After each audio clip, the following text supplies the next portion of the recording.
Gente, vamos abrir a Bíblia no livro de Atos, no capítulo 14. Atos, capítulo 14, versículos de 8 a 18. Atos 14, de 8 a 18.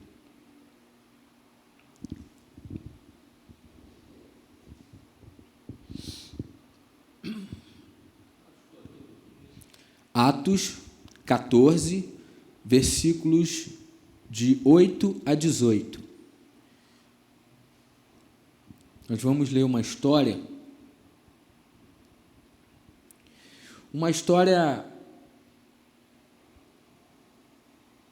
que envolve dois grandes homens de Deus e que, mediante o discernimento que tiveram da parte de Deus, eles puderam dar continuidade ao que Jesus começou. E a gente vai aprender que se nós não tivermos, ou não estivermos movidos pelo mesmo Espírito que moveu esses homens, nós não vamos ter condição de continuar o que Jesus começou. Vamos lá? Atos 14, versículo de número 8. Diz assim: enquanto estavam em Listra, Paulo e Barnabé encontraram um homem com os pés aleijados. Sofria desse problema desde o nascimento e, portanto, nunca tinha andado. Estava sentado e ouvia Paulo pregar. Paulo olhou diretamente para ele e, vendo que ele tinha fé para ser curado, disse em alta voz: levanta-se. O homem se levantou de um salto e começou a andar. Verso 11. A multidão, vendo o que Paulo havia feito, gritou no dialeto local: os deuses vieram até nós em forma de homens. Concluíram que Barnabé era o deus grego Zeus e Paulo o deus Hermes, pois era ele quem proclamava a mensagem. O sacerdote do templo de Zeus, que ficava na entrada da cidade, trouxe touros e coroa de flores até a porta da cidade, pois ele e a multidão queriam oferecer sacrifício aos apóstolos. Olha que história impressionante. Mas quando Barnabé e Paulo ouviram o que estava acontecendo, rasgaram as roupas e correram para o meio do povo, gritando: amigos, por que vocês estão fazendo isso? Somos homens como vocês. Viemos lhes anunciar as boas novas para que abandonem estas coisas sem valor e se voltem para o Deus vivo, que fez os céus e a terra, o mar e tudo que neles há. No passado, ele permitiu que as nações seguissem seus próprios caminhos, mas nunca as deixou sem evidências de sua existência e de sua bondade. Ele lhes concede chuvas e boas colheitas e também alimento e um coração alegre. Apesar das palavras de Paulo e Barnabé, eles tiveram dificuldade para impedir que o povo lhes oferecessem sacrifícios. Então, essa história está dentro desse livro histórico que conta como a igreja se desenvolveu nos primeiros anos, lá no primeiro século, como uma igreja que começou minúscula, um movimento de pessoas, ou seja, um movimento orgânico, foi se tornando uma coisa maior. E como eu já citei aqui em falas anteriores, no meio desse crescimento, as dificuldades surgem também, elas vão emergir em meio ao crescimento da igreja. Então, eu falei, por exemplo, sobre a hipocrisia que havia no meio da igreja. Mas Deus estava operando ali, Deus estava agindo, mas haviam dificuldades. Eu citei isso a partir de Ananias e Safira. Na semana passada, eu falei que, a partir do capítulo 10, que de acordo com as impressões, as impregnações culturais existentes, religiosas, na vida dos judeus, eles tinham dificuldades, mesmo tendo andado com Jesus, mesmo tendo feito um intensivão de teologia com Jesus, tinham dificuldade de praticar coisas, ou as coisas que Jesus havia ensinado. Então, Pedro, ele é chamado para pregar aos gentios. Lembra do chamado? Vocês vão ficar em Jerusalém, mas não vão permanecer em Jerusalém para sempre, porque o poder de Deus vai descer sobre vocês e vocês vão testemunhar em Jerusalém, na Judéia, em Samaria e até os confins da terra. E é nesse movimento, ou esse movimento é o que está ocorrendo aqui. Eles ultrapassaram os limites geográficos do mundo que até então conheciam e definia, por assim dizer, o modo como criam, a percepção que cada um tinha da vida a partir da religião que professavam e que depois passaram a seguir Jesus, mas ainda dentro de uma realidade muito, por assim dizer, de aspectos familiares da religião, da cultura, do tempo de cada um, como acontece com a gente. Eu e você somos suscetíveis em muitas coisas ao nosso tempo, condicionados. O nosso olhar é condicionado em muitas coisas ao tempo. Somos homens e mulheres do nosso tempo. E aí nós, como homens e mulheres do nosso tempo, também temos as incoerências do nosso tempo como eles. E aí, aqui no capítulo 14, eu olho para essa história que nós acabamos de ler e percebo que essa história, infelizmente, ela continua acontecendo em nossos dias, o que torna a continuidade, pelo menos daquilo, do ponto de vista do que Jesus começou a fazer, ensinar, o que ele inaugurou, o que ele fez e nos chamou para fazer, se não olharmos atentamente para o que o texto diz e aprendermos dali, tirarmos lições daqui e aplicarmos em nossa vida, vai ser muito difícil fazer discípulos. Se não tomarmos a mesma atitude de Barnabé e de Paulo. O texto nos fala, aí no capítulo 14, Lucas nos fornece um quadro das ações de Paulo e Barnabé na sua primeira viagem missionária em direção aos gentios. Durante esse tempo, eles provaram momentos gloriosos, mas também provaram dificuldades, lutas. E o que a gente acabou de ler é que, certa vez, enquanto pregavam, havia alguém observando esses pregadores, e Paulo percebe, Paulo discerne, ele está diante de um homem que tinha uma deficiência, os pés aleijados, diz o verso de número 8, que sofria desse problema desde o nascimento, nunca tinha andado, e que estava ali sentado ouvindo Paulo pregar. E aí Paulo discerniu algo, Paulo percebeu algo. Paulo é movido pelo Espírito, e diz o texto que ele olha diretamente para esse homem, e vendo que ele tinha fé para ser curado, disse em alta voz: levanta-se. O homem se levantou de um salto e começou a andar. Que coisa maravilhosa! Um homem que todos conheciam, um homem que se tinha notícia que era daquela maneira que ele vivia desde sempre, naquele dia, diante dos olhos de muitas pessoas, o texto fala aqui, no verso 11, que havia uma multidão que testemunhou, que percebeu que o que estava acontecendo ali era algo milagroso, miraculoso, algo extraordinário, algo sobrenatural. E diz o texto, a multidão, vendo o que Paulo havia feito, verso 11, gritou no dialeto local: os deuses vieram até nós.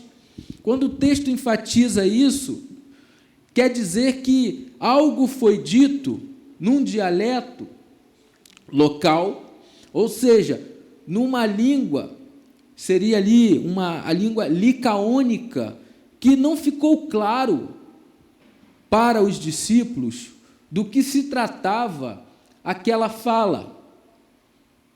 Não ficou muito claro. Os deuses vieram até nós. Verso 12, eles concluíram que Barnabé era o deus grego Zeus e Paulo Hermes, aquele que interpretava, Hermes que vem dar origem à ideia de hermenêutica, de interpretação. E concluíram que Barnabé era um deus e Paulo eram deuses. E o sacerdote do templo de Zeus veio então e ofereceu coroas, trouxe flores, touros para serem sacrificados e oferecer sacrifício aos apóstolos. E aí, quando eles, talvez não percebendo o que estava sendo dito num dialeto um tanto quanto desconhecido, mas percebendo a intenção, o desenvolvimento, a dinâmica, tipo, olha, eles estão vindo oferecer sacrifícios a nós como se fôssemos nós aqueles que têm a capacidade de fazer o que fizemos. Quando Barnabé e Paulo ouviram, verso 14, o que estava acontecendo, rasgaram as roupas. Esse era um hábito que o judeu tinha diante de situações, por exemplo, de arrependimento, de constrangimento. Eles rasgavam suas vestes como se estivessem diante de situações de quebrantamento, dizendo, não façam isso. Somos homens como vocês. Eles rasgaram as roupas e correram para o meio do povo gritando, amigos, por que vocês estão fazendo isso? Somos homens como vocês, viemos lhes anunciar as boas novas para que vocês abandonem esse tipo de coisa que vocês estão praticando, ou achando que podem nos agradar com esse tipo de coisa. Abandonem isso, se arrependam. Aqui ninguém é digno de receber louvor. Aqui ninguém é digno de receber os louros da fama, por assim dizer, porque somos homens. Se algo aconteceu, não foi resultado daquilo que eu e o meu amigo realizamos. O que foi realizado aqui é a obra de Deus. Nós somos homens e anunciamos a boa notícia para que vocês abandonem essas coisas e se voltem para o Deus vivo, que fez céus e terra, mar e tudo que neles há. Então, o que a gente aprende com esse texto, uma vez que, como Paulo e Barnabé, nós somos chamados para continuar a obra que Jesus começou? O que essa narrativa nos ensina? E aí a gente vai chegar um pouquinho mais à frente naquilo que eu disse. É uma grande lição para os nossos tempos, em que muita gente está fazendo coisa em nome de Deus, mas não necessariamente no Espírito de Deus, movido pelo Espírito de Deus e com o discernimento de Barnabé e de Paulo. O que Barnabé e Paulo entenderam naquele momento? É que na missão que Deus nos chamou para realizar, nessa obra que Ele nos chamou para dar continuidade, avançar naquilo que Ele iniciou, não pode haver honra para homens. A honra é somente para Deus. A multidão queria oferecer sacrifício àqueles homens. E eles disseram, nós não aceitamos isso. Nós não vamos alimentar isso, nós não vamos levar isso à frente. Imagina se esse tipo de desejo estivesse presente no coração de Paulo e Barnabé, se suas motivações não fossem, de fato, as motivações de Jesus, por causa desse ato miraculoso, por causa desse milagre. Se Paulo e Barnabé cedessem à tentação de dar ouvidos ao tipo de massageamento que estava sendo feito ali no ego de cada um. Imagina, quem são eles? Homens de Deus. Quem são eles? Homens poderosos. Quem são eles? Pessoas que estão assim com Deus, vamos assim dizer, pessoas que andam com Deus. Imagina se esses homens são tentados a permitir que as pessoas digam para eles aquilo que eles são, sem que eles necessariamente sejam aquilo. Poderosos. Eles dizem: nós somos homens. Nós estamos aqui anunciando a boa nova de Jesus, estamos aqui simplesmente fazendo a obra que Jesus nos chamou. E quando a gente decide fazer o que Jesus fez, dar continuidade ao que Jesus fez, não há espaço para a glória humana. Aí eu faço o link com os nossos dias, em que muitas vezes pessoas se levantam, e nós, eu e você, estamos sujeitos a isso. Pessoas se levantam para dizer coisas a seu respeito, nem sempre é você mesmo dizendo: eu sou bom. Às vezes a gente cai na tentação de levar à frente o que o outro está dizendo. Fulana, aquela mulher é a mulher de oração, aquele homem é o homem de Deus, aquela pessoa é um verdadeiro servo de Deus, e aquilo vai enchendo o coração da pessoa de vaidade, e sem que ela, num primeiro momento, perceba, se deixe ser levada por aquilo. Quando a gente faz a obra que Jesus nos chamou para fazer, a gente precisa entender isso. É aquela história de João Batista: eu diminuo para que ele cresça. É o que Paulo está dizendo aqui, com outras palavras. Nós somos homens frágeis, suscetíveis aos erros, homens que não têm condição de fazer nada por si nem pelos outros, por poder próprio. Se algo aconteceu, é porque Deus é gracioso. Se vocês estão vendo esse homem que vive assim, ou vivia assim desde o seu nascimento, o que mudou a vida desse homem foi o poder de Deus, e não o que a gente fez. Quer dizer, eles não trouxeram o olhar dos outros, não permitiram que o olhar dos outros recaísse sobre eles. Que é aquela história: todo milagre, ele aponta para o céu. Então, nós vivemos um tempo de crise dentro da fé cristã, porque o que não falta são pessoas que abusam espiritualmente das outras, que manipulam as outras, que cerceiam a liberdade do outro, dizendo o que ele pode e o que não deve fazer, quando, na verdade, aqui a gente aprende que Paulo está dizendo o seguinte: olha, se conscientizem disso. A gente está aqui justamente para livrá-los daquilo que um dia acorrentou vocês, fez parte da vida de vocês. Viemos, verso de número 15. Amigos, por que vocês estão fazendo isso? Somos homens como vocês, viemos lhes anunciar as boas novas para que vocês abandonem estas coisas, para que vocês não vivam no engano para o resto de suas vidas, para que vocês não se deixem ser levados por pensamentos enganosos e nem permitam que outros enganem vocês. Tem que ter coragem para fazer isso. Tem que ter poder de Deus para fazer isso. Tem que ter discernimento da parte de Deus para fazer isso. O mesmo discernimento que ele teve para olhar para o homem e dizer: homem, levanta e seja curado. É o mesmo Espírito que dá o discernimento para que ele dissesse para os outros e para si mesmo: não vou me permitir cair na tentação da bajulação. Porque quando a gente serve a Deus, não há espaço para a glória humana, para homem receber o louvor que só fica bem ao Senhor. Porque Deus não divide sua glória com ninguém.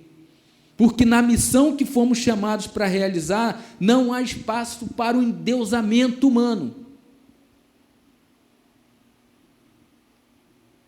Não há espaço. Quando disserem algo ao teu... Nós temos muita dificuldade de receber até elogios. Você já teve? Poxa, fulano, poxa, que legal. Louvado seja o Senhor por esse conselho, por essa palavra. A gente fica meio assim e tal. Às vezes até constrangido, né?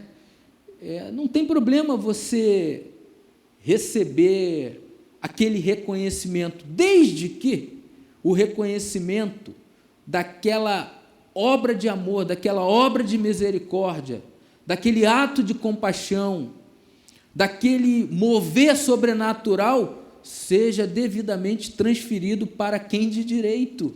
Porque quando fazemos a obra de Deus, não há espaço para endeusamento humano. E a gente sabe, e a gente também sabe muito e gosta muitas vezes de ter o ego massageado, de coisas serem ditas a nosso respeito e que são boas. E tem dificuldade também quando coisas que não são boas são ditas a nosso respeito, a gente fica magoado. Qual é a solução para isso? Usar esse princípio aqui. Somos apenas meros instrumentos na mão de Deus. Os deuses vieram até nós. Foi o que foi dito aqui a respeito desses homens. Quando a gente cai nessa, as consequências podem ser desastrosas para a gente e para os outros.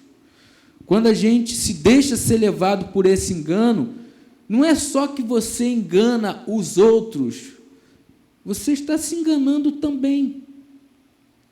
Não é só que isso vai levar às consequências ruins para a sua própria vida, para a vida dos outros também. E aí eu canso de dizer aqui, vou repetir, essa é a grande diferença do evangelho para a religião. A religião quer levar você a essa consciência. Foi Deus quem fez.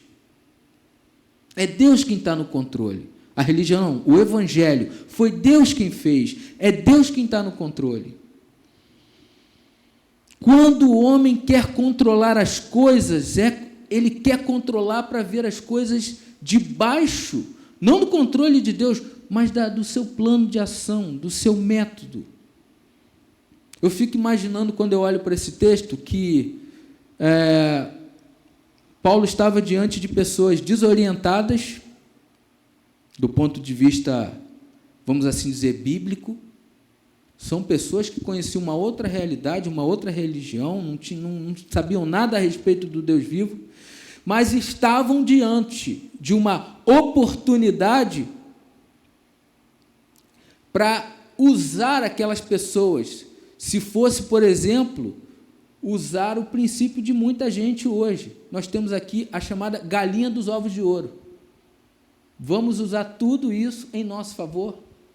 Vamos usar tudo isso para a nossa glória? Para controlar a vida? Fazer discípulo é muito diferente de controlar a vida dos outros.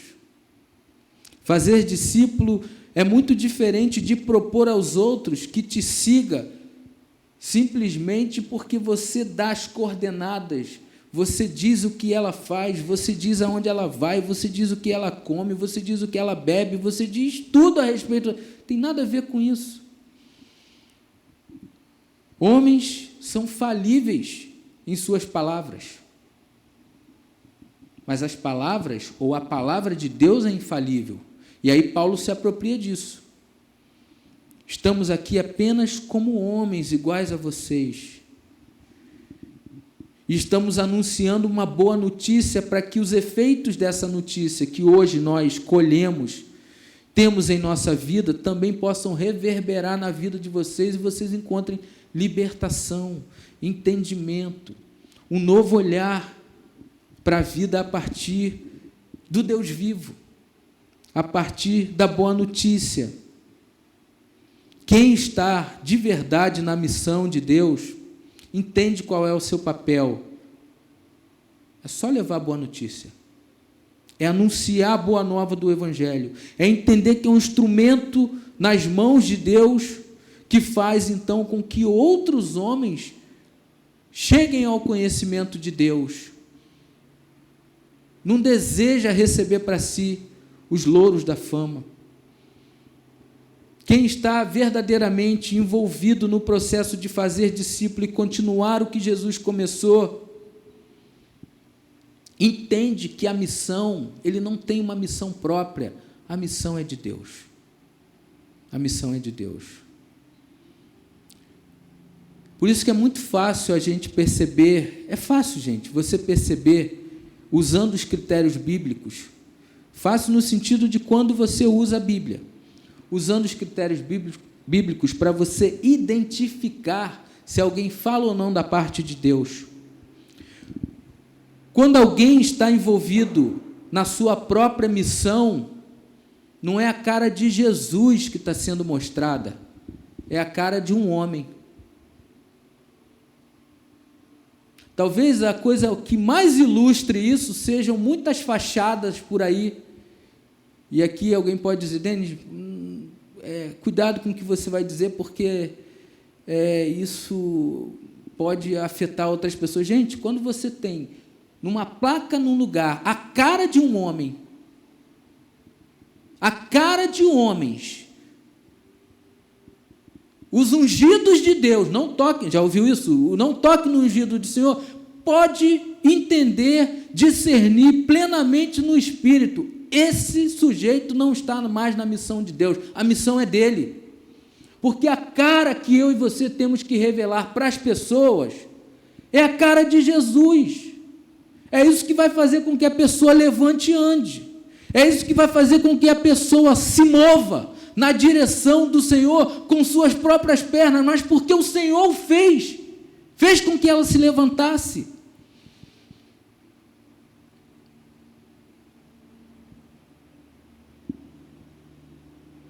Quando você vê, quando você percebe, quando você discerne à luz da palavra, o que acontece muitas vezes por aí, você vai ver pessoas dizendo que elas dão as cartas. Elas é quem decidem as coisas. E, de novo, isso não brotou simplesmente no coração dela sozinho. Alguém alimentou isso. Alguém alimentou isso. Alguém disse para ela, como tua oração é poderosa. E ela caiu na tentação daquela história. Como você fala bem, como você é maravilhoso, e ela vai se deixando ser levada. Por quê? Porque ela já não está na missão de Deus, a missão agora é dela. E se é dela, é ela quem está no controle. Então nós temos que ter discernimento e coragem para dizer para os outros, pare com isso. Eu sou homem como você. Você pode orar como eu oro. Você pode ensinar como eu ensino, você pode aconselhar, desde que você entenda no que você está envolvido. E só vai poder dizer isso para o outro quem de fato está na missão de Deus. Porque se a missão é nossa, aí a gente vai forçar a barra, vai forçar o texto, vai fazer de tudo para que as coisas funcionem de acordo com o nosso gosto e conveniência. Então, essa história que a gente acabou de ler, que aconteceu há tantos mil anos de história, continua acontecendo hoje. Tudo em nome de Deus. Ontem eu estava em Niterói conversando com minha sobrinha, e ela estava falando, mas por que tanta igreja? Tanta igreja, tanta igreja. Existem muitas igrejas. Tantas denominações, tal. O problema não está aí. A questão, a pergunta que deve ser feita é, quanto disso reproduz o Evangelho? Quanto disso anuncia a boa nova? Porque é isso que interessa. Quanto disso está envolvido na missão de Deus? Seria bom que pudéssemos dizer o seguinte, quanto mais igreja, melhor. Desde que pastores, missionários, discípulos como todos, enfim, a igreja do Senhor estivesse envolvida plenamente na missão de Deus. E nem sempre é isso que acontece, mesmo com muita gente com a Bíblia debaixo do braço. Então, Paulo e Barnabé estão nos ensinando algo precioso e que você deve fazer com que a palavra exponha-se diante da palavra para ver quais são as suas motivações, as suas razões para continuar caminhando no Senhor. Porque o que a gente aprende nesse texto é: nós seremos, em alguma medida, tentados a sucumbir à ideia do poder. Mas nós temos que ter discernimento da parte de Deus para dizer: não, não quero isso. Eu sou homem como você. E o meu papel é anunciar apenas uma boa notícia. E não somente apenas uma boa notícia, uma notícia maravilhosa, que liberta, que salva, que cura, que transforma, que coloca e tem Jesus no centro dessa mensagem. Quando esse tipo de entendimento estiver em nossas mentes e no nosso coração, nós estamos na missão de Deus. Quando a gente estiver diante de situações em que supostamente o que a gente quer fazer é manter as nossas convicções, ou levar os louros da fama, ou fazer um monte de coisa em nosso nome, essa missão já não é mais a de Deus, é nossa. E aí, nesse caso, nós temos que ter a coragem de Paulo e Barnabé para dizer: amigos, não façam isso. Somos homens como vocês. Viemos lhes anunciar as boas novas, justamente para que vocês abandonem tais práticas, para que vocês conheçam a verdade. E aqui, parafraseando o Evangelho de João, né? E a verdade, então, possa libertar vocês. O que aconteceu na vida desse homem é resultado da verdade na vida desse homem. Ele teve fé, não em Paulo e em Barnabé, mas em Jesus. Em Jesus. Então, nós somos chamados para isso, para fazer a obra do Senhor. E para fazer a obra do Senhor, a honra e a glória e todo o louvor só podem ser direcionados ao Senhor da obra, e não aos agentes, aos instrumentos que realizam, pela misericórdia de Deus, essa obra. Amém?